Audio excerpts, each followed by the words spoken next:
Hi guys, how are you all?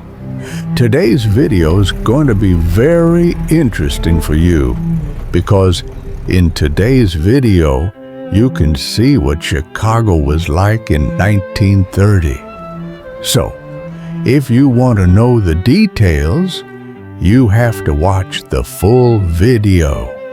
And if you like such videos, then subscribe to our channel. So let's start. Chicago in the 1930s was a city living through one of the harshest decades in American history. The Great Depression swept across the nation like a storm, and Chicago, once a booming industrial powerhouse, felt the full force of its impact. Factories that once sent smoke rolling across the skyline shut their doors.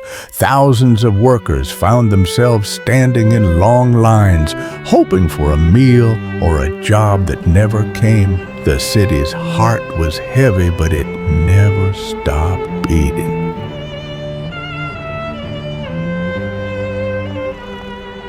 As you walk through Chicago during those years, you would see a mixture of struggle and determination. Men with worn coats stood beside newspaper stands, scanning headlines about falling markets and rising unemployment. Children played stickball in alleys lined with brick buildings, their laughter echoing through neighborhoods trying to stay alive. Families gathered in small apartments, relying on each other more than ever before.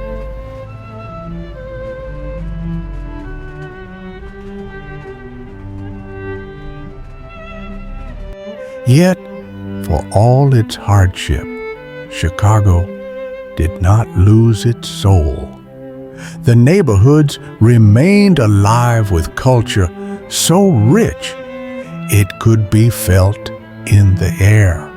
On the west side, the streets buzzed with the sounds of immigrant families who had come seeking a new life. Polish, Italian, Irish, Jewish, Greek, and Eastern European communities lived side by side, each bringing traditions, music, and stories that shaped the city's identity. On the south side, the African American community continued to grow during the Great Migration, transforming Chicago into one of the cultural centers of Black America. Every night, the city lit up with music. Jazz and blues clubs became sanctuaries, places where people forgot their problems for a few hours. Inside smoky rooms filled with golden light, trumpets wailed, pianos danced, and the blues told stories that everyone understood. Musicians who had traveled from the South brought new sounds, blending sorrow with hope.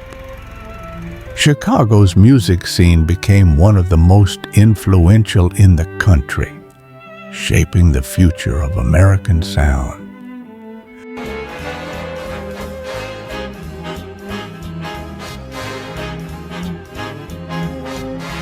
But the 1930s in Chicago also carried a darker chapter. Even though Prohibition ended in 1933, the city couldn't immediately shake off its reputation. The legacy of organized crime didn't disappear overnight. Secret gambling spots, dimly lit bars, and underground operations still existed in certain corners of the city. Newspapers continued printing sensational stories about crime and corruption.